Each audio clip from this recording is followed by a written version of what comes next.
ما عاد في داعي تسافروا طبعا توقيع بالسفارة أو الختم، لأنه بإمكانكم أنتم طبعا تعميم للسفارة اللي حطوا هون. فيكم تفرجوه للموظف الأوسلندا بهودي عند التجديد. أنتم بتوقعوا بس لحالكم على الصفحة رقم 3 وخلص.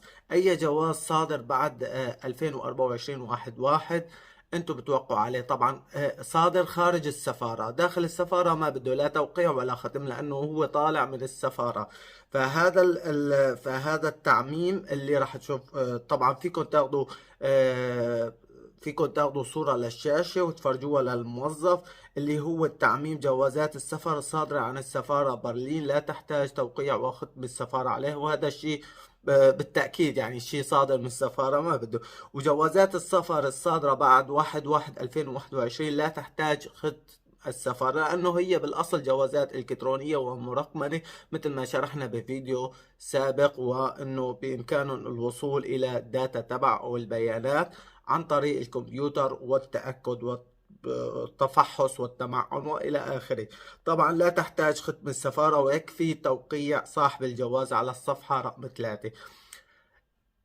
طبعا بطاقة البنك لما بتجيكم انتوا على البيت، مو بتوقعوا عليها لحالكم ولا بتروحوا على البنك توقعوا؟ لا، انتوا بتوقعوا لحالكم عليها. وفي شغلات كتيرة انتوا بتوقعوا عليها. ونفس الشيء هي وثيقة رسمية ما حدا بيقدر يزورها الا يعني ما حدا مستحيل. فانتوا بتجيكم هي الوثيقة، مثلا جواز سفر، وقعوا عليها وخلصت القصة.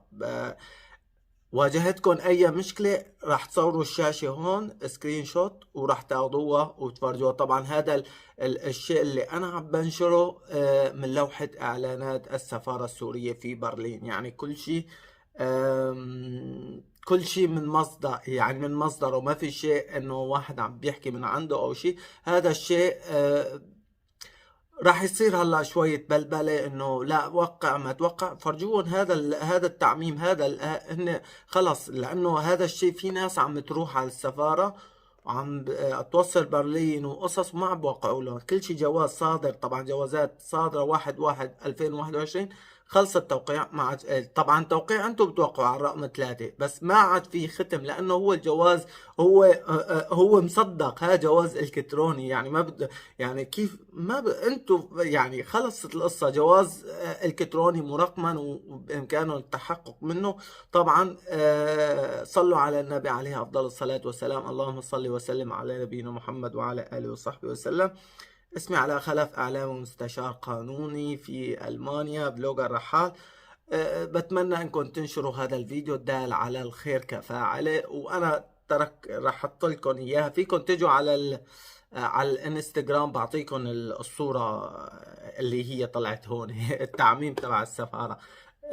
كل التوفيق لكم، الله يوفقكم، اشتغلوا على حالكم، ايام حلوة، وخذوا الجنسية.